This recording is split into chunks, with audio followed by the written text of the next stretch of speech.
Good morning students, how are you all? So let's start our today's live session organized by BVN School Seeker. Myself Pankaj Kumaut, I am standing here to explain you trigonometry. ठीक है? So today's our topic for our today's live session is trigonometry. So what we are going to study today is about T ratios. Our topic is trigonometry and we are going to discuss about T ratios, or I can say trigonometric ratios. Trigonometric ratios, or about T ratios. After then we will study about trigonometric identities.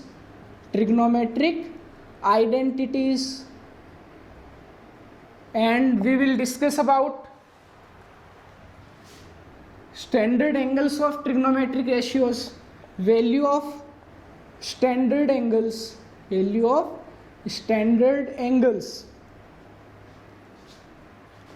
for T ratios, different T ratios के लिए value of standard angles we are going to discuss.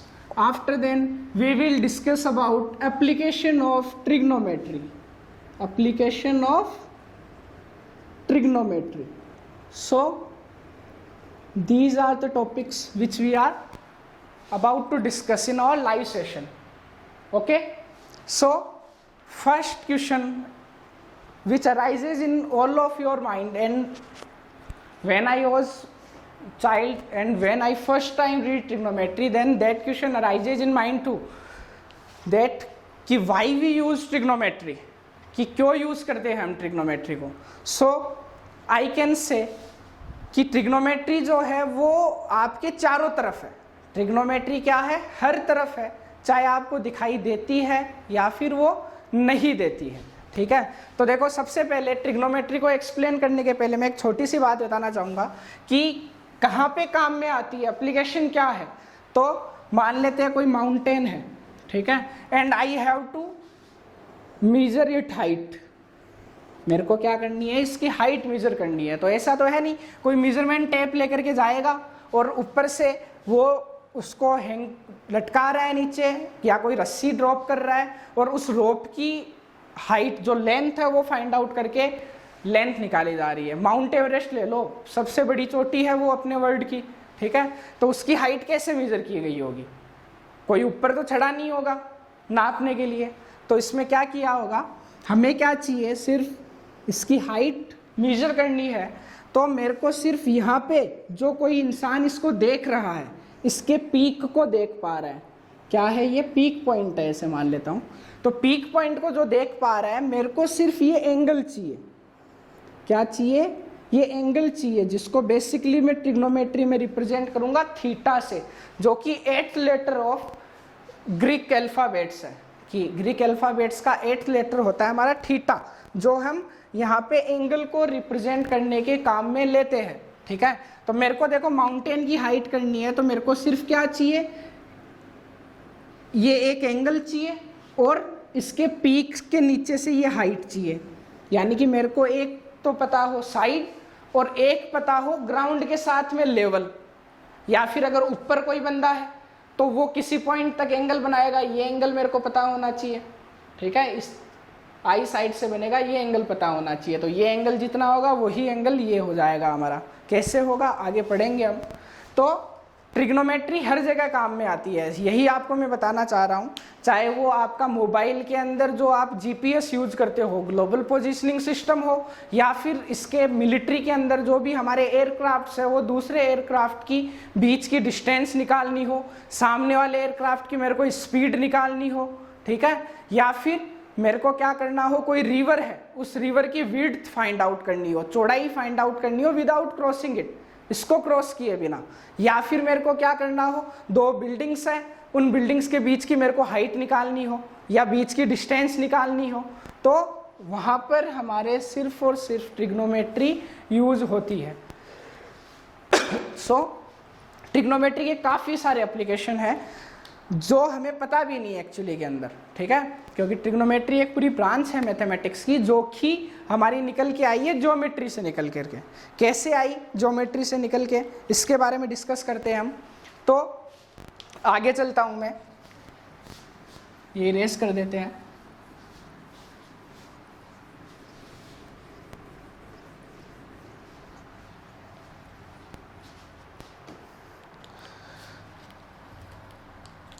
So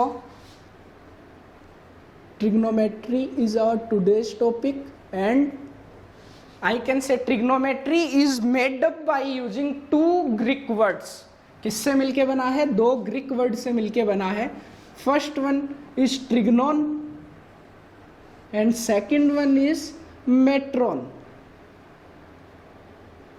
ट्रिग्नोन का means in triangle,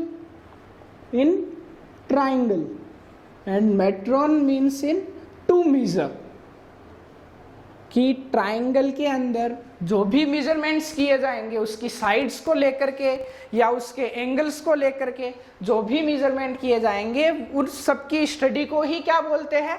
trigonometry बोलते हैं। या फिर कई जगह पे ऐसे बता दिया जाता है कि ट्रिग्नोमेट्री तीन वर्ड से मिलकर बनता है, ट्राई, गोन एंड मेट्रोन, ऐसे भी बता दिया जाता है। तो ट्राई का मतलब हो गया 3, क्या हो गया इसका मतलब? 3 हो गया। गोन का मतलब होता है साइड्स, और मेट्रोन का मतलब हो गया 2 मीजर। ठीक है, कि 3 साइड के बारे में उनका जो मेजरमेंट किया जाएगा वो भी हमारी क्या कहलाती है? ट्रिग्नोमेट्री कहलाती है। जैसे भी इसको समझना चाहो, लेकिन study about side and it's angle in A right angle triangle is called trigonometry, that's it. Okay, तो ट्रिग्नोमेट्री के अंदर हुआ क्या एक्चुअली के अंदर? सबसे पहले हमें जरूरत क्यों पड़ी इसकी, तो इसके बारे में हम देखते हैं। कोई साइंटिस्ट होगा या फिर मैथमेटिशियन बोल सकता हूं मैं, उसने क्या किया? एक आइसोसेलेस राइट एंगल ट्राइंगल लिया। क्या लिया? आइसोसेलेस राइट एंगल ट्राइंगल लिया। आइसोसेलेस का मतलब जिसकी दोनों साइड इक्वल हो, तो मैं इसको 1 1 मान सकता हूं। ठीक है, अब ये हमारा राइट एंगल था 90 डिग्री। अब ये दोनों साइड इक्वल है, तो आइसोसेलेस ट्राइंगल की प्रॉपर्टी क्या बोलती है मेरे को? कि angle made up on the base of N isosceles triangle, कि एंगल जो होते हैं आइसोसेलेस ट्राइंगल की जो इक्वल साइड के बेस में बनने वाले एंगल्स होते हैं वो भी इक्वल होते हैं। तो इनको मैं थीटा थीटा बोल सकता हूँ। ठीक है, तो उस साइंटिस्ट ने क्या किया? जब इन दोनों साइड को लिया और इससे पाइथागोरस थ्योरम की हेल्प से ये √2 आ जाएगा, क्योंकि hypotenuse square is equal to perpendicular square plus base square होता है, तो वो आ जाएगा हमारे पास में, √2 आ गया। अब इसने क्या किया? जब भी इसकी साइड को रेशियो में रखा इक्वल साइड लेते हुए, तो इनका रेशियो फिक्स निकल के आया। सिर्फ इसी के लिए नहीं कि 1 1 लिया है तभी मैंने, इसने जब भी साइड्स को बराबर लिया, क्या किया? जब भी साइड्स को बराबर लिया, जैसे कि इसने ये ली, ये दोनों साइड बराबर ली, ठीक है, तो ये मेरे पास में √2a निकल के आया। ओके, तो इनको जब रेशियो में रखा तीनों साइड को, तो भी इसके पास में रेशियो निकल के सेम आया। फिर इसने क्या किया? और साइड्स ली, यहाँ पे ये राइट एंगल यहाँ पे ले रहा है 90 डिग्री, यहाँ पे 90 डिग्री। जब इसने इसको लिया, जैसे 2a ले लिया और इसको भी क्या ले लिया? 2a ले लिया, तो ये इसके पास में निकल के आया 2a इसने लिया, तो हाइपोटेनियस स्क्वायर क्या हो जाएगा? Perpendicular square plus base square, यानी 2√2a का स्क्वायर। फिर ऐसे ही इसने आगे लिया और भी साइड को इस तरीके से कि ये साइड जितनी है उतनी ही ये साइड ली इसने, और उतनी ही इन दोनों साइड को इक्वल लिया, तो भी साइड का रेशियो क्या निकल के आया? इक्वल निकल के आया। यानी कि trigonometry is basically originated from writing it's sides in the ratio, कि कहाँ से निकल के आई ट्रिग्नोमेट्री? इसकी साइड को रेशियो में जब लिखा गया तो हमारे पास में ट्रिग्नोमेट्रिक रेशियोज निकल के आए। अब बात चलती है कि ट्रिग्नोमेट्रिक रेशियोज को मैं कितने तरीकों से लिख सकता हूँ। तो मैं सबसे पहले बोल सकता हूँ कि अगर 3 साइड है अपने पास में, तो 3 साइड को किस तरीके से आइडेंटिफाई किया जाएगा, क्योंकि हमेशा हम साइड लेते हैं एंगल की रेस्पेक्ट में। ठीक है, तो हम आगे अब पढ़ेंगे कि ट्रिग्नोमेट्री के रेशियो कैसे निकल के आए। ठीक है,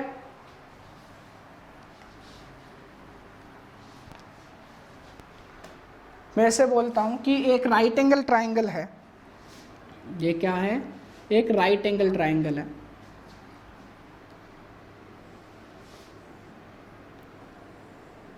ठीक है, इस राइट एंगल ट्राइंगल में क्या किया मैंने, एक ये एंगल ले लिया, यहाँ पर तो 90 डिग्री है दिख रहा है हमें, ये एंगल मैंने क्या ले लिया, थीटा ले लिया। थीटा लेने के बाद में इस थीटा के सामने वाली साइड को क्या बोल सकता हूं मैं, side opposite to theta, obvious सी बात है, साइड अपोजिट टू थीटा। और ये जो साइड थी यहाँ पे जो साथ में जुड़ी हुई है वो बोल दूंगा मैं adjacent to theta, adjacent side to theta, कि थीटा की एडजासेंट साइड है। एडजासेंट का मतलब जुड़ा हुआ होना या फिर लगा हुआ होना। ठीक है, कि जो साइड है जिनका ओरिजिन पॉइंट कॉमन है, कि यहाँ से ओरिजिन है इसका, यहाँ से ये बन रही है हमारी रे, तो ये दोनों साइड एक दूसरे की एडजासेंट कहलाएगी। ठीक है, तो मैंने क्या लिया, एडजासेंट टू थीटा ले लिया। और 90 के सामने वाली जो एडजासेंट साइड होती है हमारी, वो हाइपोटेन्यूज कहलाती है। क्या कहलाती है, हाइपोटेन्यूज। और जो एडजासेंट साइड है मेरी, एडजासेंट साइड वो कहलाता है बेस। क्या कहलाता है, बेस कहलाता है। और जो साइड है मेरी अपोजिट टू थीटा वो कहलाता है परपेंडिकुलर। परपेंडिकुलर नाम दे दिया इसको मैंने, ए बी और सी, यानी कि थीटा जब मैंने एंगल लिया तो यहाँ पे मेरे पास में परपेंडिकुलर तो निकल के आया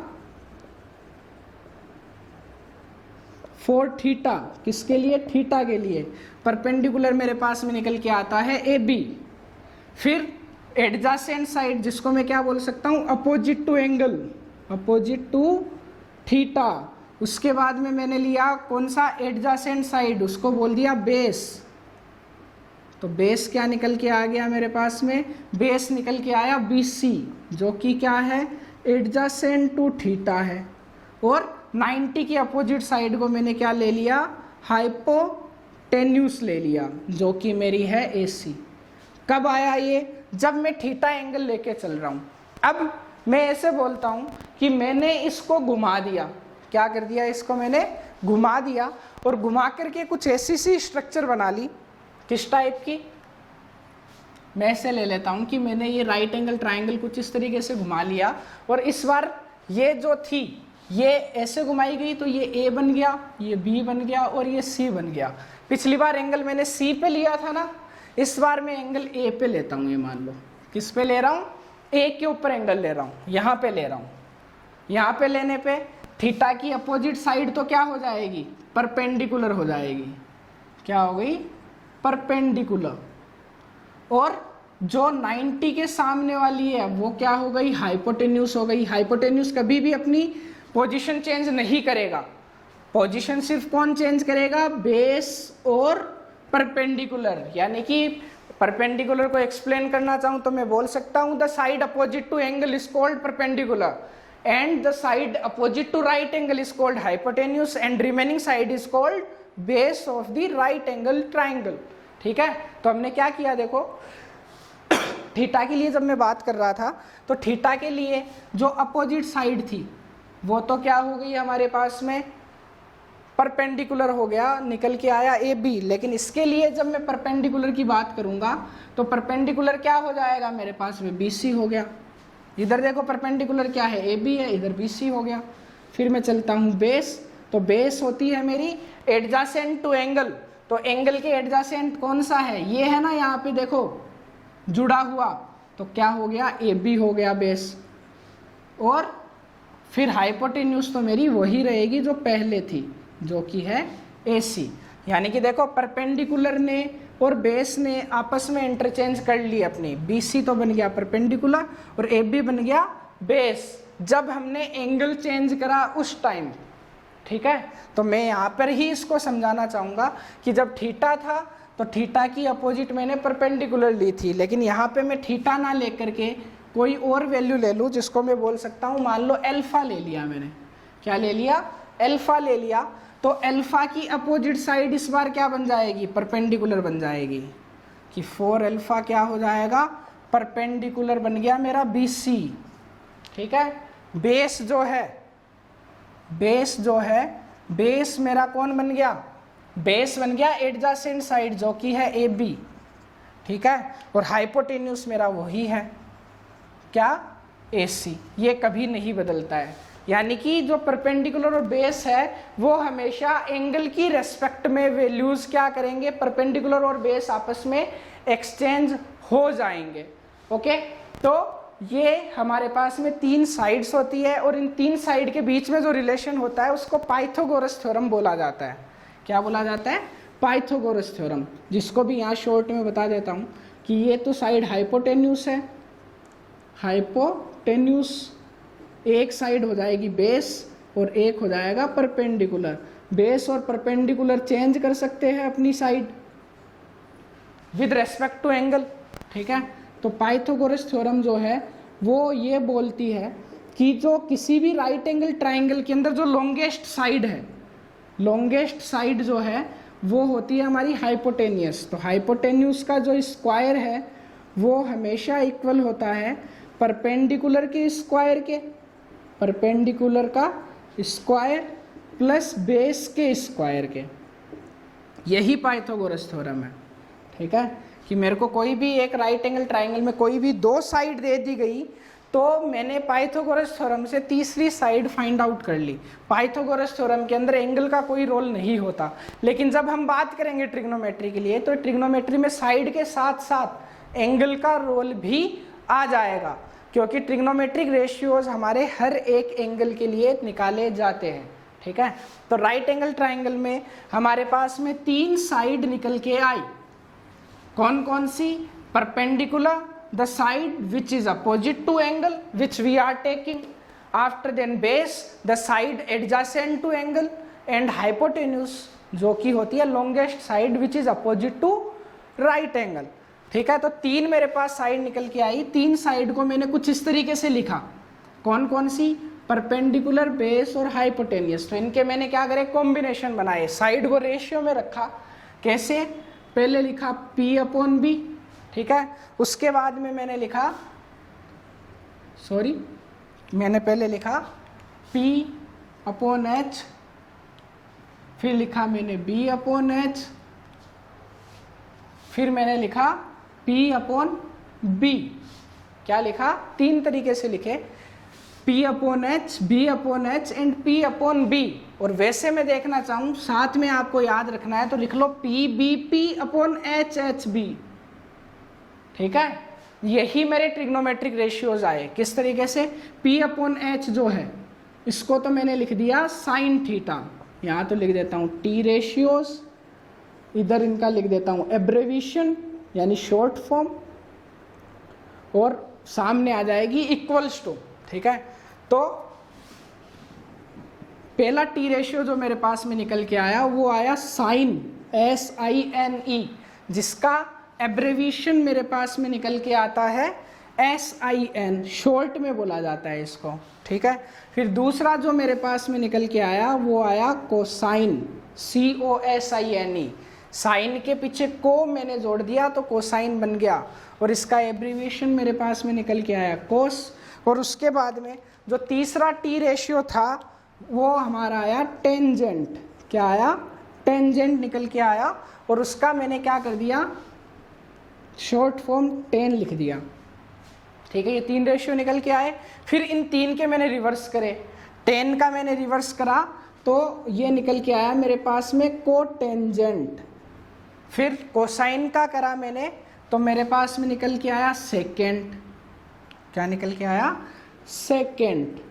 और उसके बाद में साइन का अपोजिट करा मैंने तो उसको मैंने बोल दिया कोसाइन, कोसेकेंड, ठीक है। तो साइन का अपोजिट कौन है, कोसाइन है, कोसेकेंड है। कोसाइन का अपोजिट सेकेंड है। टेंजेंट का अपोजिट कोटेंजेंट है, ठीक है।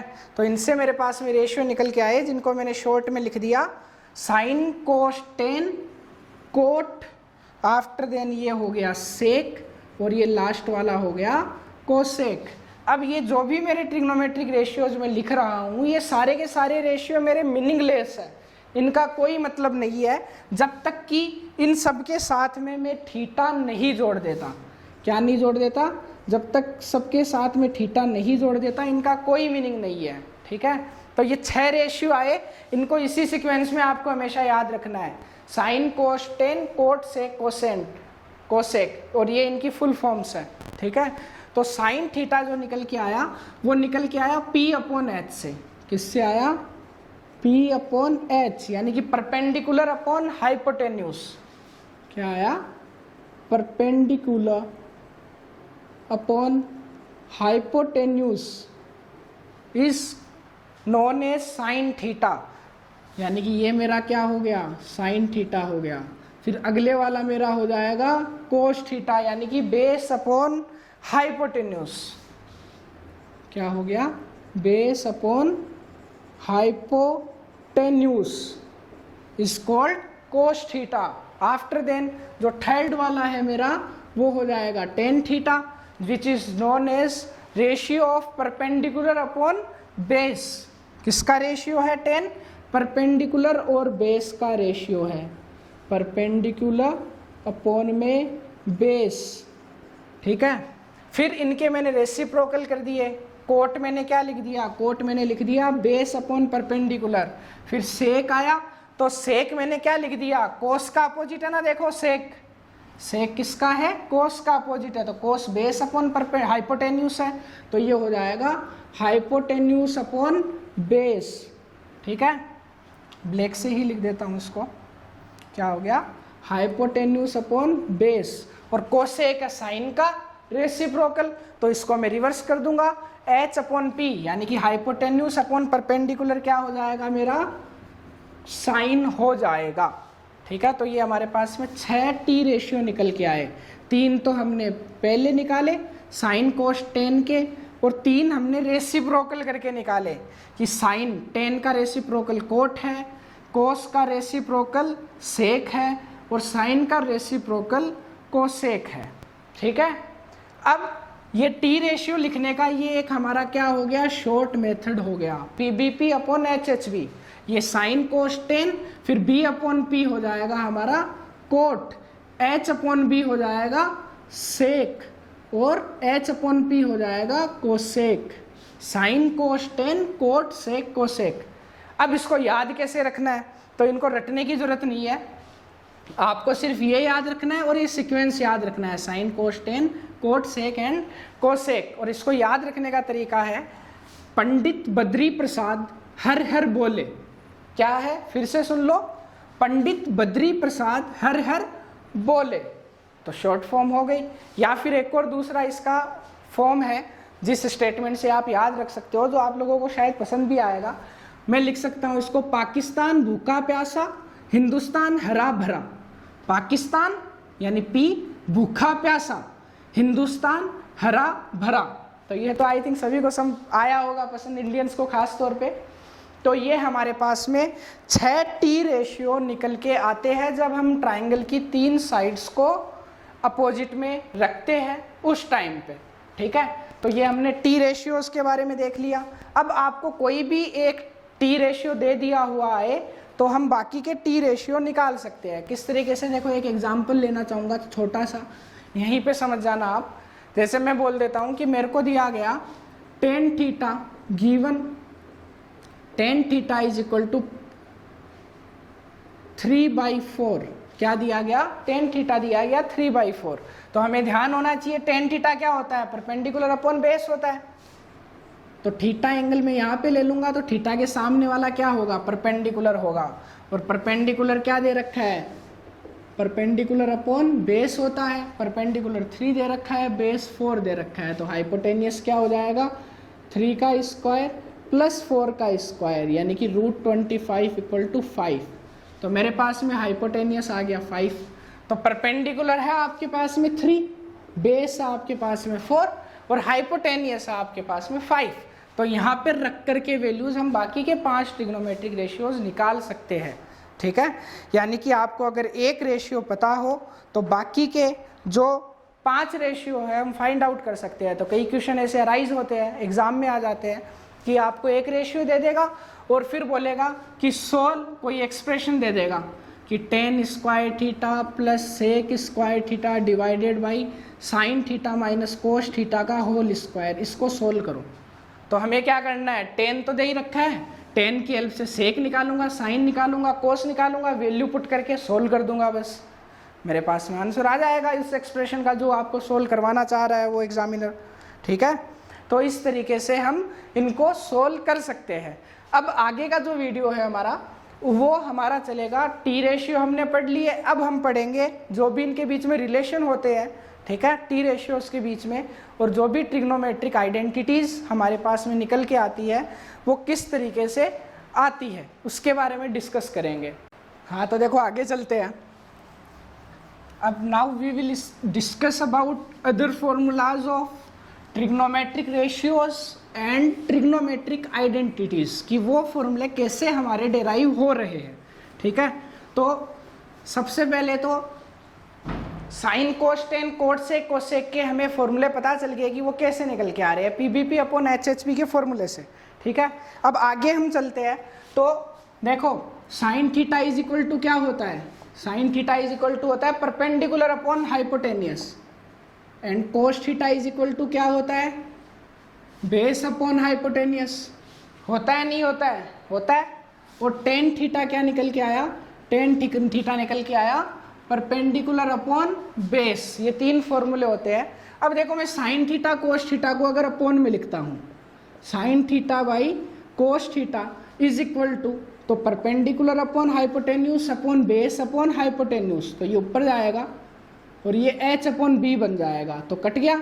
तो वैल्यू क्या आई मेरे पास में, p अपॉन बी के इक्वल आई, जो कि किसके इक्वल है, देखो यहाँ पे p अपॉन बी होता है टेन थीटा, यानी कि एक फॉर्मूला निकल के आया हमारे पास में कि sine theta by cos theta also right is tan theta, और इसका जो रेसिप्रोकल है यानी कि अपोजिट कर दूंगा, यानी कोस अपॉन साइन कर दिया तो वो क्या बन गया, कोस अपॉन साइन मेरा बन गया कोट थीटा।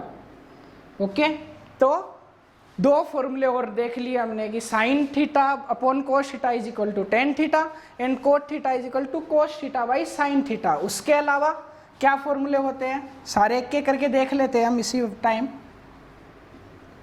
साइन थीटा जो होता है किसके इक्वल होता है, वन अपॉन कोसेक थीटा के इक्वल होता है, क्योंकि रेसिप्रोकल है।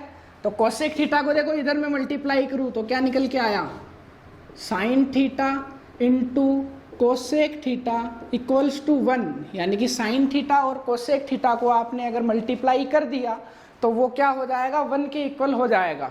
ऐसे ही कोसेक थीटा को इधर लिया हो तो one upon sine theta is equal to cosec theta हो जाएगा। तो ये एक, इससे दो फॉर्मूले बना सकता हूँ और ये एक मेरे पास में एक्सप्रेशन आ सकता है ऐसा।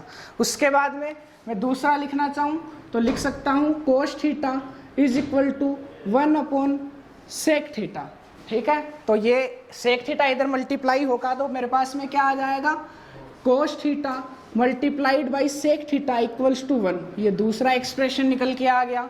फिर अगला मैं चलता हूँ तो मैं लिख सकता हूँ कि टेन थीटा जो होता है किसका रेसिप्रोकल होता है, वन अपॉन कोट थीटा का होता है, या फिर cot theta is equal to one upon tan theta हो जाएगा। तो इससे मेरे पास में एक्सप्रेशन क्या निकल के आया कि tan theta multiplied by cot theta equals to one. तो ये मेरे पास में तीन एक्सप्रेशन निकल के आ गए कि साइन थीटा कोसेक थीटा को मल्टीप्लाई करूंगा तो वन मिलेगा, कोस थीटा सेक थीटा को मल्टीप्लाई करूंगा तो भी वन मिलेगा, और टेन थीटा कोट थीटा को मल्टीप्लाई करूंगा तो भी मेरे को वन मिलेगा। ठीक है, और उसके अलावा दो फॉर्मूले ये आ गए, वो तो बेसिक फॉर्मूले थे हमारे पीबीपी अपॉन एचएचपी से, ये रहे। उसके अलावा ये दो फॉर्मूले और निकल के आ गए हमारे, sine theta by cos theta equal to tan theta, cos theta by sine theta equal to cot theta. उसके अलावा ये तीन फॉर्मूले हमने और देख लिए। तो ये हमारे टी रेशियोज के फॉर्मूले होते हैं। किसके फॉर्मूले होते हैं, ट्रिग्नोमेट्रिक रेशियोज के फॉर्मूले होते हैं, जो हमारा बेसिक है ट्रिग्नोमेट्री का। ठीक है, इतना आपको आता है तो आप कहीं पर भी नहीं अटकने वाले ट्रिग्नोमेट्री के अंदर। ठीक है, कि इतना आपको समझ में आ गया अगर, तो कहीं पर भी आप नहीं अटकोगे ट्रिग्नोमेट्री में। ठीक है, तो आगे चलते हैं। Further we will discuss about trigonometric identities. ये ट्रिग्नोमेट्रिक रेशियोज हो गए। अब आगे हमारा आएगा trigonometric identities in which we will discuss about formulas of square, sum of the square के फॉर्मूले के बारे में हम डिस्कस करेंगे। तो हमारी देखो 3 ट्रिग्नोमेट्रिक आइडेंटिटीज होती है, कैसे निकल के आती है वो उसके बारे में देखेंगे। ट्रिग्नोमेट्रिक आइडेंटिटीज, तो देखो वी नो हाइपोटेनियस का जो स्क्वायर होता है वो perpendicular square plus base square के इक्वल होता है नहीं होता है? होता है। तो अब क्या करता हूं, इक्वेशन नंबर फर्स्ट को हाइपोटेनियस के स्क्वायर से डिवाइड कर देता हूं by dividing H square. We get, क्या मिलेगा मेरे को, तो देखो इधर H square by H square, P square by H square और B square by H square. तो ये तो कट गया, 1 आ गया। फिर इसको मैं ऐसे लिख सकता हूँ पी अपॉन एच का whole square plus b upon h का होल स्क्वायर इक्वल्स टू 1। तो देखो p b p upon h h b पढ़ा है ना सभी ने अच्छे से। तो पी अपॉन एच क्या होता है, पी अपॉन एच होता है साइन थीटा। तो ये हो गया साइन स्क्वायर थीटा, ठीक है। प्लस में क्या आएगा, sine square theta plus b upon h क्या होता है, कोस थीटा होता है B upon H.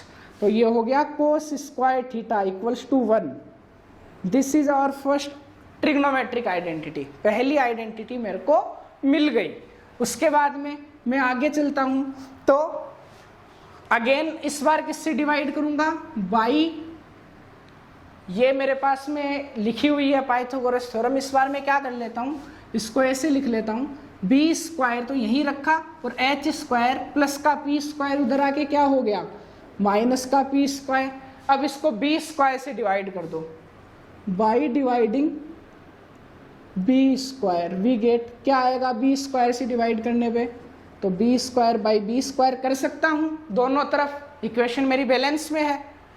1 upon H square से इसको दोनों तरफ करा मैंने मल्टीप्लाई, या फिर डिवाइड करा है बी स्क्वायर से, एक ही बात है। तो h square by b square minus p square by b square, ये क्या बन गया 1 बन गया। तो इसको मैं ऐसे लिख लूँ एच अपॉन बी का whole square minus P upon B का whole square equals to 1। H upon B देखो इधर क्या है, एच अपॉन बी क्या है, sine cos tan cot sec. तो ये हो गया sec square theta minus P upon B. तो पी अपॉन बी देखो क्या है, पी अपॉन बी है tan square theta equals to 1। ये दूसरी आइडेंटिटी बन गई, या फिर क्या लिख सकता हूं इसको sec square theta equals to sec square theta equals to 1 plus tan square theta. This is our second trigonometric identities. इनसे और फॉर्म भी बनाई जा सकती है सिंपली, जैसे sine square theta equal to 1 minus cos square theta हो जाएगा, ऐसे ही cos square theta is equal to 1 minus sine square theta हो जाएगा। स्क्वायर इधर जाएगा तो रूट में आ जाएगा, ठीक है। और ये मैं स्क्वायर लिख रहा हूँ ना, sign square theta sine cube theta आता है अगर कोई भी कोट का स्क्वायर थीटा, तो ये एक्चुअली में यही है कि साइन थीटा का होल स्क्वायर साइन थीटा का होल क्यूब, ऐसे ही कोट थीटा का होल स्क्वायर, ऐसे लिखा जा सकता है इनको, ओके।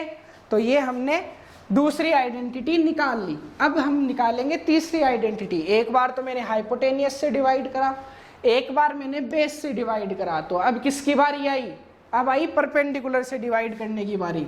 तो मैं परपेंडिकुलर इधर ही रख लेता हूँ, बेस स्क्वायर इधर लाऊंगा तो क्या हो गया, ये हो जाएगा perpendicular square equals to hypotenuse square minus base square. और बाई डिवाइडिंग किससे डिवाइड कर रहा हूँ इस बार, परपेंडिकुलर स्क्वायर से डिवाइड कर रहा हूँ। तो क्या हो जाएगा P square by P square, H square by P square और B square by P square, cut गया 1 आ गया। एच अपॉन पी क्या है, एच अपॉन पी क्या है, साइन कोसटेन कोट सेक कोसेक। तो ये हो गया H upon P cosec square theta. और बी अपॉन पी, तो बी अपॉन पी हो जाएगा कोट स्क्वायर थीटा। और इक्वल्स टू 1, तो मेरे पास में आइडेंटिटी क्या निकल के आती है कि cosec square theta equals to 1 minus का उधर जाके हो गया कोट स्क्वायर थीटा। ये 3 आइडेंटिटी निकल के आई कि sine square theta plus cos square theta equals to 1, sec square theta is equal to 1 plus tan square theta and cosec square theta is equal to 1 plus cot square theta. तो हमने ये trigonometric identities भी देख ली, ठीक है। तो 10th class के अंदर एक चैप्टर तो आता है अपना ट्रिग्नोमेट्रिक रेशियोज से रिलेटेड, जो मैंने पिछले में आपको बताया था, पीछे बताया था। एक चैप्टर है हमारा ट्रिग्नोमेट्रिक आइडेंटिटीज से रिलेटेड, जो कि ये हो गया। और इसी ट्रिग्नोमेट्रिक आइडेंटिटीज में कॉम्प्लीमेंट्री एंगल का कंसेप्ट भी आता है, वो भी हम पढ़ेंगे। और फिर 8th चैप्टर है अपना हाइट एंड डिस्टेंस के बारे में, वो भी हम आगे डिस्कस करेंगे, ठीक है। तो ट्रिग्नोमेट्रिक आइडेंटिटीज हो गई। Now we will discuss about complementary angles of trigonometric ratios.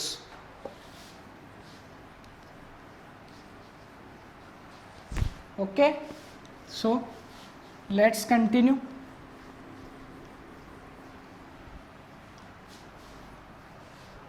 किसके बारे में पढ़ रहे हैं? ट्रिग्नोमेट्रिक रेशियोज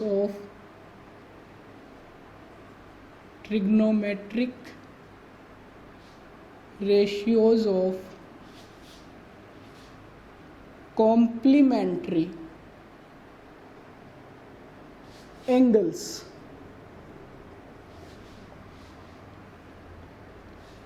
ठीक है, तो देखो कोई भी हमारा एक राइट एंगल ट्राइंगल मैंने ड्रॉ करा, मान लो कर लिया, ABC हो गया। एक एंगल मैंने थीटा लिया, ये एंगल कितना हो गया 90 हो गया। तो हमारे ट्राइंगल, कोई भी टाइप का ट्राइंगल हो, ट्राइंगल के तीनों एंगल का सम कितना होता है 180 डिग्री होता है। तो ये एक एंगल अगर मैंने राइट एंगल ले लिया तो बाकी के बचे हुए दोनों एंगल का सम कितना होगा? ऑब्वियस सी बात है 90 होगा। कि एक एंगल 90 हो गया तो बचे हुए दोनों एंगल्स क्या हो जाएंगे? कॉम्प्लीमेंट्री हो जाएंगे, उनका सम कॉम्प्लीमेंट्री हो जाएगा। यानी कि ये अगर थीटा है तो ये वाला एंगल क्या हो जाएगा? 90 माइनस थीटा हो जाएगा। सिंपल सा लॉजिक है, हो ही जाएगा।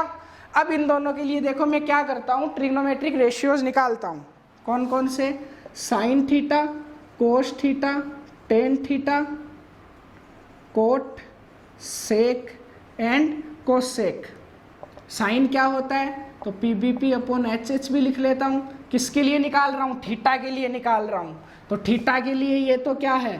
परपेंडिकुलर है, और ये मेरे पास में क्या है? बेस है। तो परपेंडिकुलर अपॉन हाइपोटेनियस।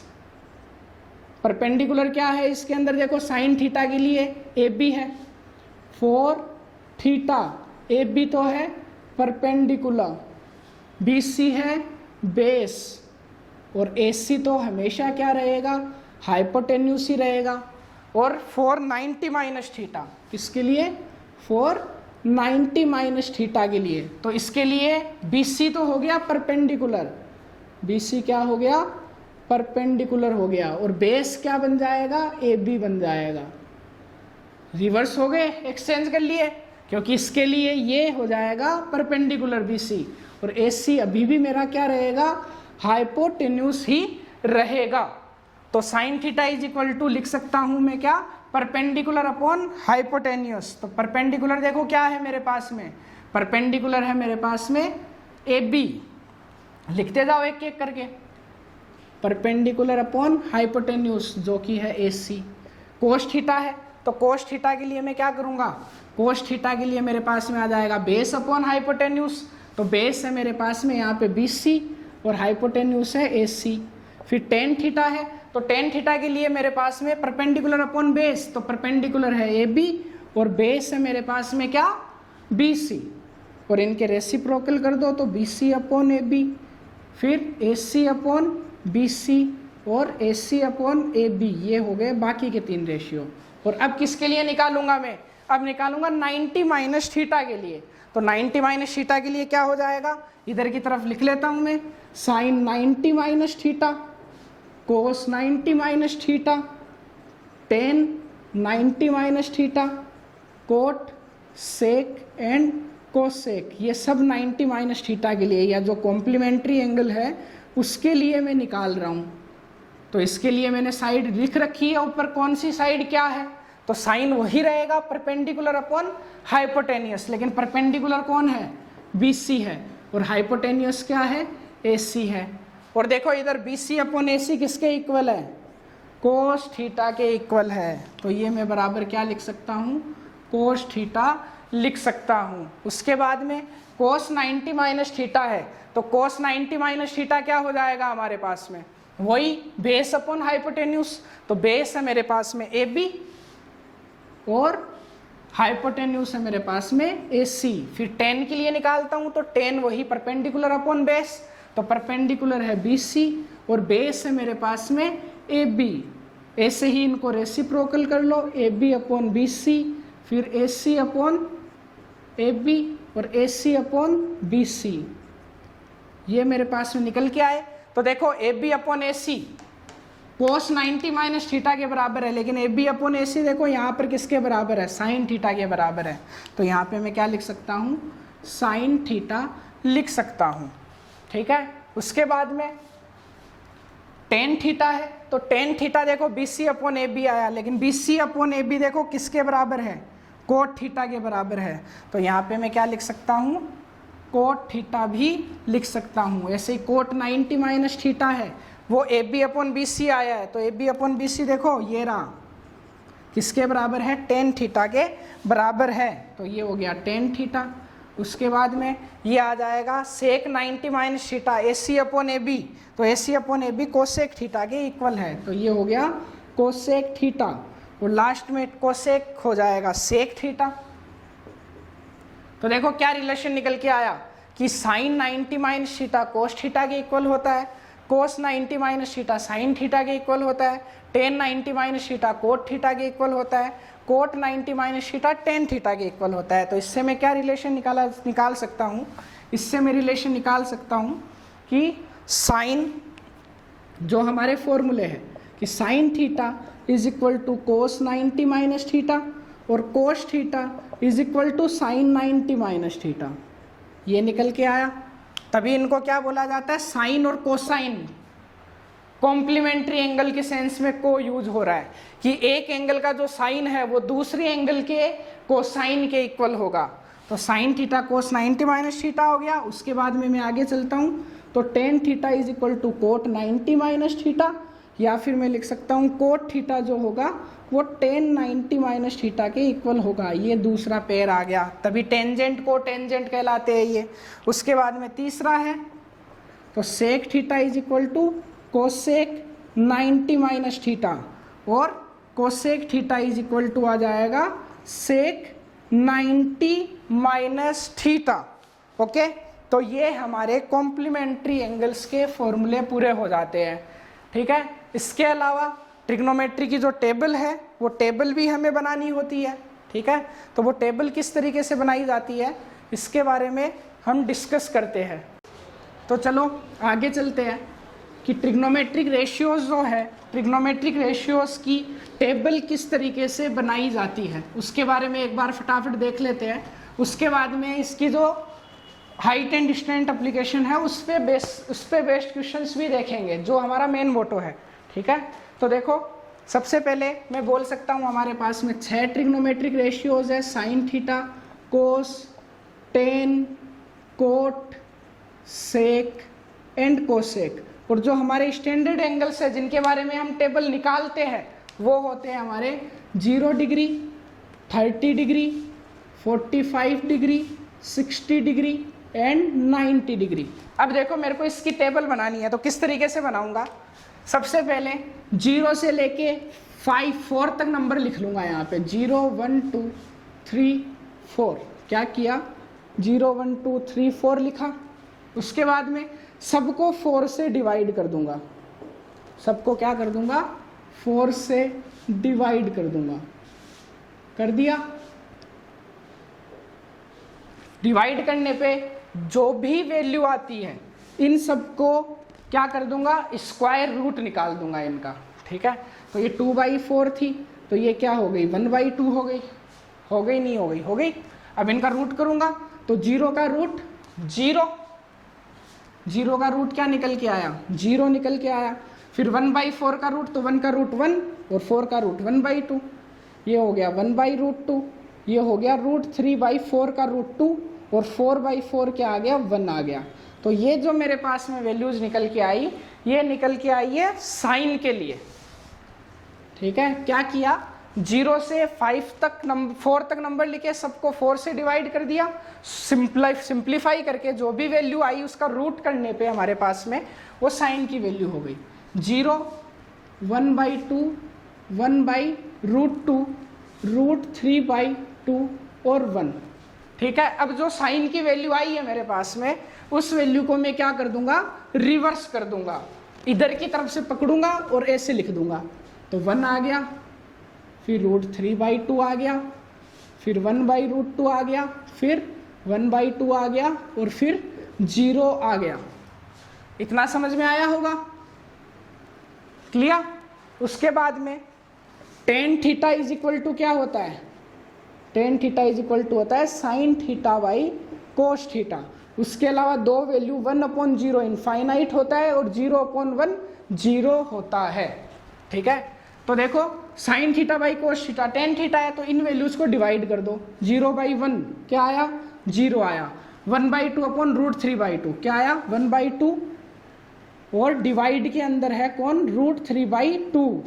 रिवर्स करूंगा तो मल्टीप्लाई होते ही 2/√3 हो जाएगा, ये 2 से 2 कट गया, क्या आई 1/√3। ऐसे ही √2 से √2 कट गया, 1 आया, 2 से 2 कट गया, √3/1 यानी 3 आया, और 1/0 क्या हो गया, इनफाइनाइट हो गया। ठीक है, अब साइन की वैल्यू निकाली, कोसाइन की वैल्यू रिवर्स करके लिखी, ऐसे ही टेंजेंट की वैल्यू निकाली, कोटेंजेंट की वैल्यू, इसको सीधा लिख दो, इनफाइनाइट, फिर √3, फिर 1, फिर 1/√3 और फिर 0। तो ये किसकी वैल्यू आ गई मेरे पास में, कोटेंजेंट की वैल्यू भी आ गई। उसके बाद में किस पे चलूंगा, सेकेंड।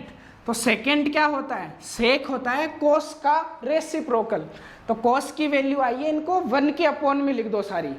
ठीक है, तो क्या आ जाएगा, इसको रिवर्स करूंगा तो 1 का रिवर्स भी 1 है। उसके बाद में √3/2 का रिवर्स करूंगा तो 2/√3, फिर 1/√2 का रिवर्स करूंगा तो √2, और 1/2 का रिवर्स करूंगा तो 2, और 0 को किसके अपॉन में लिखूंगा, 1 के अपॉन में लिखूंगा तो आ जाएगा इनफाइनाइट, और फिर इनको रिवर्स करके लिख दो, वो कोसेक की वैल्यू हो जाएगी, यानी कि इनफाइनाइट 2√2, 2/√3 एंड 1।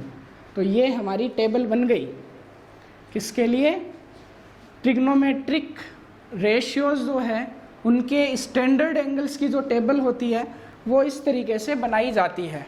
ठीक है, तो आपको सिंपली कुछ नहीं करना है, 0 से लेके 4 तक नंबर्स लिखने हैं, फिर उनको 4 से डिवाइड करना है, जो भी वैल्यू आई रूट करने पे वो कोस की हो गई, फिर साइन अपॉन के कोस से tan निकाल दिया, फिर tan की वैल्यूज को रिवर्स करके लिख दिया तो कोटेंजेंट हो गया, फिर ए सेक हो गया 1/cos, इन वैल्यूज को रिवर्स कर दिया मैंने 1 के अपॉन में लिख के, फिर सेक मिल गया तो कोसेक, इन वैल्यूज को उल्टा करके लिख दिया।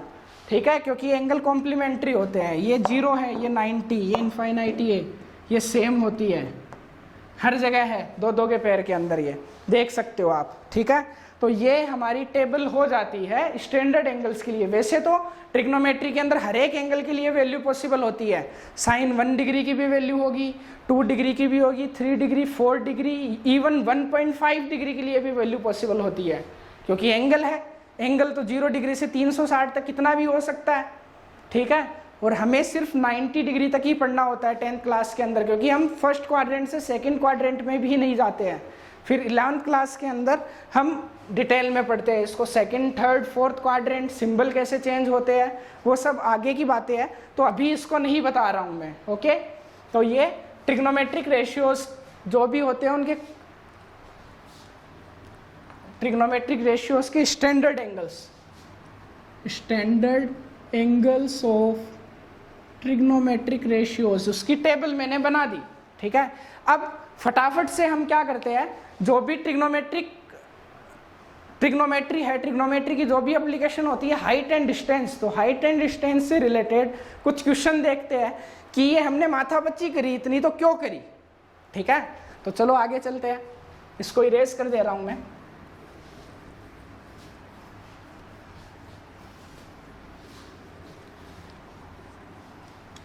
इन स्टैंडर्ड एंगल्स को अगर याद रख लो तो ज़्यादा अच्छा है, और अगर याद नहीं रख सकते तो टेबल बनाना सीखना भी अच्छा ऑप्शन है, ठीक है।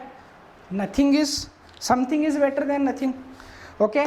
तो फर्स्ट क्वेश्चन जो which we are going to discuss about height and distance, तो हमारा नेक्स्ट जो टॉपिक है वो है हाइट एंड डिस्टेंस। तो हाइट एंड डिस्टेंस के अंदर फर्स्ट क्वेश्चन जो बताना चाहूँगा तो वो देख सकते हैं, क्वेश्चन है the angle of elevation of A bird, कि कोई बर्ड है, सॉरी हाइट एंड डिस्टेंस के पहले एक छोटा सा कंसेप्ट हमें जानना होता है, वो देख लेते हैं क्या होता है। जैसे मैं बोलता हूँ कि कोई भी क्वेश्चन लिखा गया हाइट एंड सब्जेक्ट डिस्टेंस के अंदर, तो वो किससे लिखा गया एक्चुअली, वो लिखा गया किसी बंदे ने उसको देखा, एक सब्जेक्ट था जो क्वेश्चन लिख रहा है, और एक है ऑब्जेक्ट जिसको देख करके क्वेश्चन लिखा जा रहा है, ठीक है। तो केस फर्स्ट आता है मेरे पास में जब सब्जेक्ट तो क्या हो मेरे पास में नीचे हो, कहाँ पर हो, सब्जेक्ट तो नीचे हो, और ऑब्जेक्ट जो है मेरा वो ऊपर हो। क्या हो, सब्जेक्ट तो नीचे हो, ग्राउंड लेवल पे हो, और ऑब्जेक्ट है मेरा वो ऊपर हो, एयर में कहीं हो। तो इनको जो मिलाने वाली लाइन है, इनको सब्जेक्ट और ऑब्जेक्ट को जो मिलाने वाली लाइन है वो कहलाती है हमारी लाइन ऑफ साइट।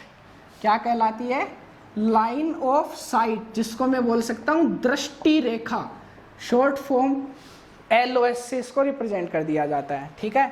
तो अगर मैं बोलता हूं सब्जेक्ट तो कहां पर है, ग्राउंड के अंदर है, ग्राउंड पे है, ग्राउंड क्या बोल सकता हूं, हॉरिजॉन्टल प्लेन, हॉरिजॉन्टल प्लेन पर है, ठीक है। तो सब्जेक्ट जो ग्राउंड के साथ में एंगल बनाएगा उस एंगल को बोला जाएगा एंगल ऑफ एलिवेशन, कि ऊपर की तरफ देखने पे एंगल बन रहे हैं, तो ये हो गया एंगल ऑफ एलिवेशन, ठीक है। और हमेशा एंगल जो है, ध्यान रखना, हमेशा एंगल सब्जेक्ट की आई साइट के साथ ही बनेगा, आंखों की, क्योंकि हम कोई भी चीज को देखता हूं, जैसे फैन चल रहा है तो फैन को अगर मैं देख रहा हूं तो एंगल मेजर होगा मेरे आंखों से, एक हॉरिजॉन्टल प्लेन खींचा जाएगा जो ग्राउंड के पैरेलल होगा, ठीक है। तो वो ग्राउंड से जितना एंगल बनाएगा उतना ही मेरा आंखों से बनाएगा। तो क्वेश्चन के अंदर अगर मेरे को जो ऑब्जेक्ट है, ऑब्जेक्ट की हाइट नहीं दे रखी है, ठीक है, तब तो मैं क्या करूंगा, इस ऑब्जेक्ट को पॉइंट ऑब्जेक्ट मानूंगा, सब्जेक्ट को क्या मानूंगा, पॉइंट सब्जेक्ट मानूंगा, अगर उसकी हाइट नहीं दे रखी तो। लेकिन अगर मेरे को हाइट दे दी तो हमेशा एंगल यहाँ से बनेगा, ना कि जो ग्राउंड है वहाँ पे वो खड़ा है वहाँ से। ये कोई ऑब्जेक्ट है तो डिस्टेंस इसके रेस्पेक्ट में लेकर के सोल्व की जाएगी, क्योंकि ये 90 डिग्री होगा, ये हम हटा देंगे, ओके। तो समझ में आया होगा कि जब सब्जेक्ट तो क्या हो, अपना सब्जेक्ट तो हो नीचे ग्राउंड पे और ऑब्जेक्ट हो ऊपर, तो क्या किया जाता है, एक 90 डिग्री ले सकता हूं मैं, तो ये बनने वाला एंगल होता है एंगल ऑफ एलिवेशन, ठीक है। और दूसरा जो केस है इसका, जब क्या हो, सब्जेक्ट पहुंच गया एयर के अंदर, कहां पहुंच गया, सब्जेक्ट चला गया मेरा एयर में, ये हो गया इस बार सब्जेक्ट, यहां ले लेता हूं कि ये तो मेरा क्या है, सब्जेक्ट है, और इस बार ऑब्जेक्ट को नीचे की तरफ देख रहा है वो। तो वही बात, हमेशा एंगल कहाँ पे बनेगा, एंगल हमेशा बनेगा जो भी सब्जेक्ट है, सब्जेक्ट की आई साइट के साथ, दृष्टि रेखा के साथ, ये थीटा होगा। लेकिन ये ऊपर बन रहा है तो इसको बोला जाएगा एंगल ऑफ डिप्रेशन। क्या बोला जाएगा, एंगल ऑफ डिप्रेशन। और फिर हम क्या करेंगे, ऑब्जेक्ट होगा किसी ग्राउंड पे ही खड़ा होगा, जमीन पे ही खड़ा होगा, तो इससे एक पैरेलल लाइन ली जाएगी और ये दोनों एक दूसरे की क्या होगी, पैरेलल होगी। तो ये ऑब्जेक्ट और सब्जेक्ट को मिलाने वाली जो लाइन ऑफ साइट है वो क्या हो जाएगी, ट्रांसवर्सल लाइन हो जाएगी। तो ये थीटा है, तो ये भी मेरा क्या बन जाएगा, थीटा बन जाएगा। फिर वो क्वेश्चन को नीचे ही सोल्व किया जाएगा, ठीक है। तो चाहे एंगल ऑफ एलिवेशन हो चाहे एंगल ऑफ डिप्रेशन हो, उन दोनों को हमें एक ही ग्राउंड लेवल पे लेकर के सोल्व करना होता है, ठीक है। तो हमने देख लिया, सब्जेक्ट नीचे ऑब्जेक्ट ऊपर, दोनों को मिलाने वाली लाइन लाइन ऑफ साइट, दृष्टि रेखा है। इन फिर ऑब्जेक्ट से परपेंडिकुलर डाल करके हम क्या करेंगे, एक राइट एंगल ट्राइंगल फॉर्म करेंगे और फिर साइड को निकाल लेंगे, ठीक है। फिर यहाँ पे, तो यहाँ पे सब्जेक्ट ऊपर चला गया, यानी ऊपर से देख के वो ऑब्जेक्ट के साथ एंगल बताएगा आपको।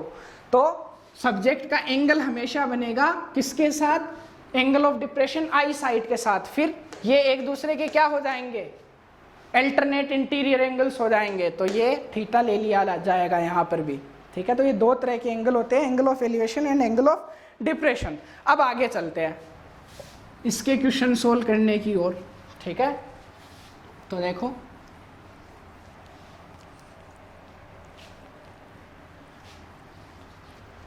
सबसे पहले फर्स्ट क्वेश्चन है the angle of elevation of A bird, कि कोई एक बर्ड है, उस बर्ड का एंगल ऑफ एलिवेशन जो है sitting on the top of a tree, कि एक कोई चिड़िया है,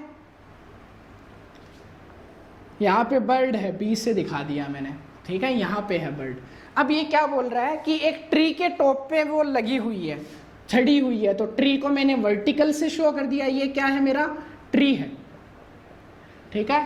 तो एक ट्री के टॉप पे कोई बर्ड बैठी हुई है और ये एंगल ऑफ एलिवेशन, तो एंगल ऑफ एलिवेशन मैंने बताया था कि सब्जेक्ट जो होगा वो ग्राउंड से देख करके बताएगा, और ग्राउंड ये हो गया अपना हॉरिजॉन्टल ग्राउंड, और इनको मिलाने वाली लाइन लाइन ऑफ साइट। तो एंगल ऑफ एलिवेशन कितना दिया हुआ है, एंगल ऑफ एलिवेशन मेरे को दे रखा है sitting on a top of a tree from a point 20 metre away from the base of tree, कि कहाँ पे बैठी है, कि किसी एक पॉइंट से एंगल ऑफ एलिवेशन, और ये कितना दूर है, 20 मीटर दूर है बेस से। तो बी है, ये ए मान लेता हूँ, ये सी मान लेता हूँ, ठीक है। तो सी पे एंगल ऑफ एलिवेशन बन रहा है जो कि है 60 डिग्री, कितना है, 60 डिग्री का है। तो हमें फाइंड आउट करना है, find the height of the tree. तो हमें क्या करना है, ट्री की हाइट फाइंड आउट करनी है, height of the tree which we are going to calculate, ठीक है। तो देखो क्या हो जाएगा, सबसे पहले हमें क्या दे रखा है क्वेश्चन के अंदर, हमें क्वेश्चन में दे रखा है कि आपके पास में एक तो साइड है और एक ही एंगल है, ठीक है। तो हमें ये रूल पता है PBP अपॉन HHB के अकॉर्डिंग कि दो के रेशियो से कौन सा ट्रिग्नोमेट्रिक रेशियो निकल के आता है, दो साइड को मेरे को लिखने पे। तो मेरे को देखो क्या है, एंगल की अपोजिट साइड परपेंडिकुलर तो मेरे को निकालना है, बेस मैंने दे दिया हुआ है क्वेश्चन में। तो परपेंडिकुलर और बेस में देखो किसका रिलेशन होता है, परपेंडिकुलर और बेस में होता है टेन थीटा का रिलेशन, ठीक है। तो टेन थीटा का रिलेशन क्या हो जाएगा, we know tan theta is equal to, we know tan theta is equal to perpendicular upon base. तो परपेंडिकुलर क्या है, AB है, और बेस क्या है मेरे पास में, AC है। और टेन थीटा कितना है, थीटा मेरे को 60 डिग्री दिया हुआ है, ठीक है। तो टेन 60 की वैल्यू क्या होती है, √3 होती है, ठीक है। हाइट मैंने h मान ली, लेट एज्यूम कर लिया हमने। तो टेन 60 की वैल्यू √3 होती है, हम देख चुके हैं पीछे वीडियो के अंदर, ठीक है। फिर AB है, तो AB मेरे को निकालना है और AC मेरे को 20 दी हुई है, ओके, सिंपल सी बात है। तो H इज इक्वल टू क्या हो जाएगा, 20√3 मीटर, क्योंकि ये 20 मीटर मेरे को दे रखा था। तो हाइट ऑफ द ट्री आ गई मेरे पास में, कि अगर कोई बर्ड बैठा हुआ है वो ग्राउंड से 60 डिग्री का एंगल बनाता है किसी पॉइंट से जो कि पॉइंट 20 मीटर अवे है बेस ऑफ द ट्री से, तो उस ट्री की हाइट जो होगी वो हमने कैलकुलेट कर ली। तो यहाँ पे देखो ट्रिग्नोमेट्री की एप्लीकेशन निकल के आई, मेरे को एक तो पता थी साइड और एक पता था एंगल। तो साइड और एंगल मेरे को पता था, उससे मैंने देखो ये दूसरी साइड निकाल ली। फिर इन दोनों साइड का पाइथागोरस थ्योरम लगा करके इस पे हम ये साइड भी निकाल सकता हूँ, BC लाइन ऑफ साइट भी मैं फाइंड आउट कर सकता हूँ। तो एप्लीकेशन ऑफ ट्रिग्नोमेट्री देखो कितने काम की है, हमारे पास में एक साइड थी और एक एंगल था, हमने बाकी की साइड निकाल ली, जो हाइट थी ट्री की वो कैलकुलेट कर ली, ठीक है। तो इस तरीके से एप्लीकेशन ऑफ ट्रिग्नोमेट्री यूज की जाती है। और कोई क्वेश्चन अगर मैं देखना चाहूँ, ठीक है, तो वो भी देख लेते हैं क्या होता है। एक और कोई क्वेश्चन,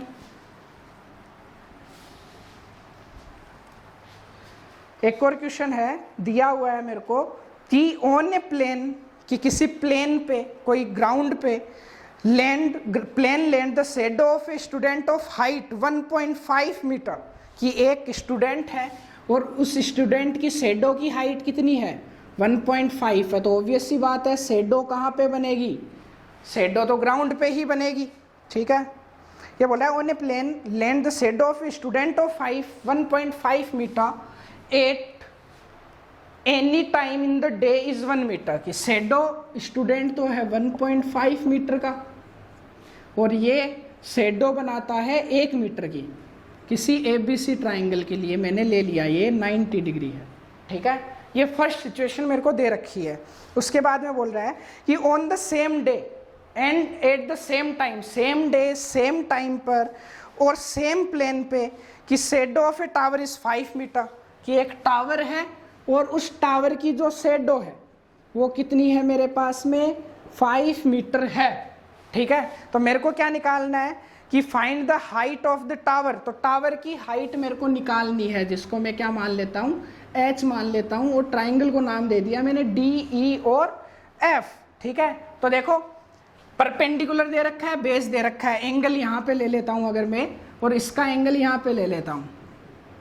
ठीक है, तो एंगल के लिए परपेंडिकुलर अपॉन बेस क्या होता है tan थीटा होता है, और tan theta is equal to क्या है 1.5 डिवाइडेड बाई 1, तो tan theta is equal to मेरे पास में निकल के आया 1.5 मीटर। ठीक है, फिर सेकंड सिचुएशन पे चलता हूं, तो ये H माना है मैंने, तो वही perpendicular upon base is equal to क्या आया tan थीटा निकल के आया। ठीक है, तो tan थीटा की दूसरी वैल्यू आ गई मेरे पास में H/5 tan थीटा, ये वैल्यू सिंबल नहीं आएगा, H/5 आ गया। अब देखो ये tan थीटा और ये tan थीटा, एंगल तो दोनों में सेम ही है, तो दोनों को मैं बराबर भी पुट कर सकता हूँ, नहीं कर सकता, कर सकता हूँ। तो क्या करूँगा, इसको इक्वेशन नंबर फर्स्ट दिया, इसको इक्वेशन नंबर सेकंड दिया, और from equation first and second, first और सेकंड इक्वेशन से मैंने क्या करा, दोनों को बराबर रख दिया कि 1.5 इज इक्वल टू H/5, और मल्टीप्लाई कर दूंगा तो H is equal to 1.5 multiplied by 5 is equal to 7.5 metre is the height of the tower, कि टावर की हाइट कितनी है 7.5 मीटर है, जिसकी छाया 5 मीटर की बन रही है। तो देखो एक के रेफरेंस से मैंने दूसरे की हाइट निकाल ली, तो इस तरीके से भी हम हाइट कैलकुलेट कर सकते हैं। पिछले क्वेश्चन में तो पेड़ की हाइट निकाली, लेकिन इस बार मेरे को एंगल पता था कि एंगल सेम है, तो एंगल की जरूरत नहीं पड़ी, सिर्फ इन साइड्स को लेकर के ही मैंने टावर की हाइट भी फाइंड आउट कर ली। ठीक है, तो इसी तरीके से और कोई क्वेश्चन अगर हम लेना चाहे तो ले सकते हैं। जैसे कोई क्वेश्चन है, ठीक है, और भी काफ़ी सारे क्वेश्चंस हैं। ठीक है, एप्लीकेशन ऑफ ट्रिग्नोमेट्री के आप चाहे जितने क्वेश्चन कर सकते हो, आप बुक के अंदर है, लेकिन हमें एक्चुअली में क्या करना होता है इस टाइप के क्वेश्चन को सोल्व करने के लिए। इस टाइप के क्वेश्चन को सोल्व करने के लिए सबसे पहले तो जो हमें क्वेश्चन दिया हुआ है उस क्वेश्चन को अच्छे से रीड करना होता है।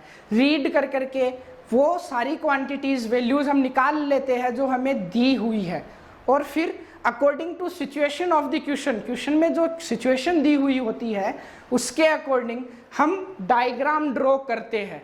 फिर डायग्राम ड्रॉ करके हम ये देखते हैं कि हमें क्या दिया हुआ है और हमें क्या निकालना है, और जो दिया हुआ है और जो निकालना है उनके बीच में क्या रिलेशन हम बिठा सकते हैं। ठीक है, तो उससे हम अननोन वैल्यूज भी निकाल पाएंगे। ठीक है, तो इस तरह से एप्लीकेशन ऑफ ट्रिग्नोमेट्री हमें डेली लाइफ में हेल्प कर सकती है। ठीक है, स्पीड रिलेटेड क्वेश्चंस वगैरह। ठीक है, जब भी हमारी कोई नेक्स्ट वीडियो आती है तो उसके अंदर एप्लीकेशन जो है ट्रिग्नोमेट्री की, हाइट एंड डिस्टेंस, इसके और क्वेश्चन डिस्कस करेंगे, लेकिन अभी इनसे आप बेसिक आइडिया ले सकते हो कि किस तरीके से क्वेश्चन इसमें जनरेट हो रहे हैं और कैसे उनको सोल्व किया जा रहा है। तो देखो हमने आज ट्रिग्नोमेट्री के 3 जो कंप्लीट ट्रिग्नोमेट्री आती है 10th क्लास में, 10th RBSc में 3 चैप्टर होते हैं, trigonometric ratios, trigonometric identities and height and distance. तो उनके बारे में थोड़ा थोड़ा पढ़ा, जो हमारे बेसिक कंसेप्ट्स है। ठीक है, और इनके बारे में हमने डिस्कस किया। तो आज की क्लास में इतना ही।